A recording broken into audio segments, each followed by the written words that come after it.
More than 50 years ago, a young Sirhan Sirhan was convicted of fatally shooting Senator Robert Kennedy. In August, a two-member panel recommended the now senior citizen be paroled from his California prison.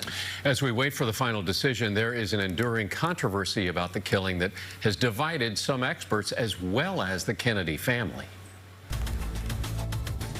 Bobby, you look beautiful, Bobby! Late May 1968, Senator Robert Kennedy, running for president, blitzed the Bay Area.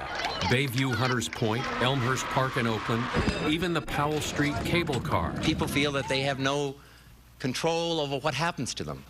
They have no control over their destiny or their future. Days later, Kennedy won the all-important California primary.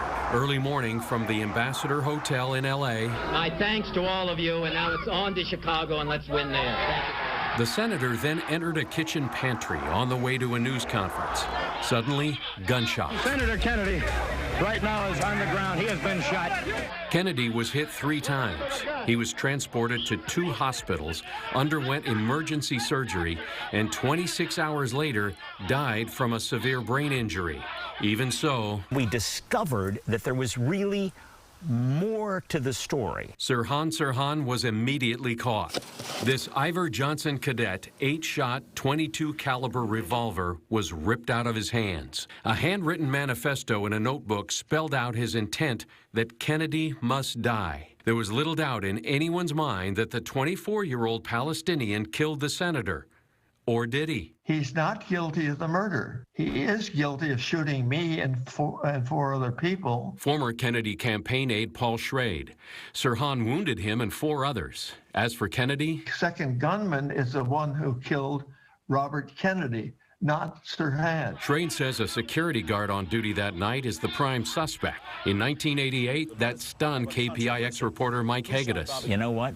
There's stuff here that I've never heard before. Hagedis interviewed Schrade, the coroner, an FBI agent, a forensic scientist. He hears the shots. And an investigative journalist. I don't think we really know what really happened that night. Dan Moldea had spent months looking into the shooting. His efforts were based in part on an FBI report indicating more bullets had been fired than Sirhan's gun could hold. The fatal shot was also delivered at point-blank range behind Kennedy's right ear. Sirhan would have literally had to have the gun here. Witnesses testified they never saw Sirhan get that close. But now, with Sirhan on the cusp of parole, my position is Sirhan should never be released. Moldea came to believe Sirhan acted alone and that the extra bullet holes were misidentified by the police. He also says the now-deceased security guard passed a polygraph. He was an innocent man wrongly accused. Schrade disagrees. He wants to test fire the security guard's 22 caliber gun and compare those bullets to the ones admitted in court. When Sirhan's gun was refired in the 70s,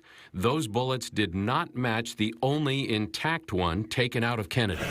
The Kennedy family is also divided. While his widow Ethel and 6 of 9 surviving children oppose Sirhan's parole, they are totally wrong. Their father would be very upset with him because he was a man of justice. 2 other children, including Bobby Kennedy Jr., believe Sirhan should be released. And I said, Bobby, this is the guy who killed your dad.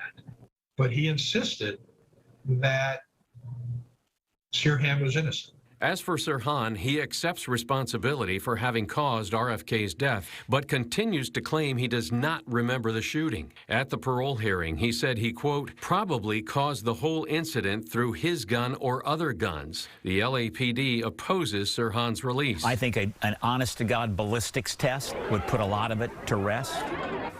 Well, Governor Newsom will have the final say on a release. As for the reasoning behind the parole panel's recommendation, we've posted the transcript from their hearing on KPIX.com.